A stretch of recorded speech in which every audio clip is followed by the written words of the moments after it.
چولایا chicken دا اکی میں تن بھل جاواں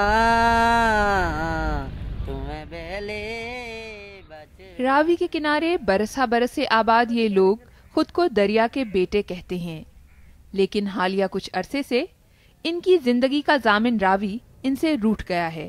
باہر ہوتے ہیں، گرمی پڑتی ہے، دھوپ پڑتی ہے، گھر میں اتنی جگہ نہیں ہوتی بیٹھنے کے لیے، اس لیے دریا پہ چلے جاتے ہیں نہانے کے لیے۔ وہ کچرا ہوتا ہے ادھر، گندا پانی ہوتا ہے، اس کی وجہ سے بیمار ہو جاتے ہیں۔ صنعتی اور شہری فضلے، کوڑا کرکٹ اور جگہ جگہ سے شامل ہونے والی کثافتوں نے راوی کے حسن کو گہنا دیا ہے۔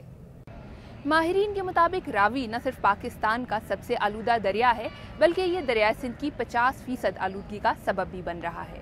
آلودگی کے باعث یہاں موجود مچھلیوں کی 40 اقسام ناپید ہو چکی ہیں اور ماضی کی یہ معروف تفریح گاہ اب ویرانی کا منظر پیش کرنے لگی ہے۔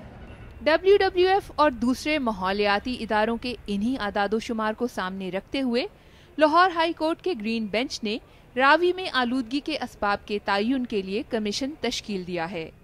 کمیشن راوی کو کثافتوں سے پاک کرنے کے لیے حکمت عملی تیار کر رہا ہے۔ کنسٹرکٹڈ ویٹ لینڈ کا جو کانسیپٹ ہے، اس کو اگر یہاں پہ اپلائی کریں کسی ایک نالے کو لے کر، اور اس میں ہم یہ دیکھیں کہ جو پانی انٹیک ہے اور جو بھی اس کی آؤٹ لیٹ ہے اس میں کتنا فرق آ رہا ہے، اور پھر اس کو as a one of the option جو ہے وہ استعمال کیا جائے۔ لیکن سوال یہ ہے کہ اگر عدالت کے حکم پر راوی کی صفائی کے لیے کوئی منصوبہ تیار بھی کر لیا جائے تو اس پر عمل درآمد کے واضح اختیارات کسی محکمے کے پاس نہیں۔ انفورسمنٹ کا گورنمنٹ کے پورے کے پاس ایک ہی رول ہے کہ آپ جا کے تو پولیس کو لکھیں۔ تو ہوتا یہ ہے کہ جب آپ پولیس کو لکھتے ہیں تو پولیس کی تو یہ پرائورٹی نہیں ہے۔ پولیس دیکھیں نا، ان کے پاس پہلے لوگ کم ہیں، وہ کرائم فائٹنگ میں لگے ہوئے ہیں، روز دہشت گردی ہو رہی ہے، تو ان کی تو پرائورٹی میں یہ چیز شامل نہیں ہے نا۔ تو وہ اب ہمارا انفورسمنٹ میکانزم گورنمنٹ اپروو کر دے تو پھر ہم انفورس کریں گے۔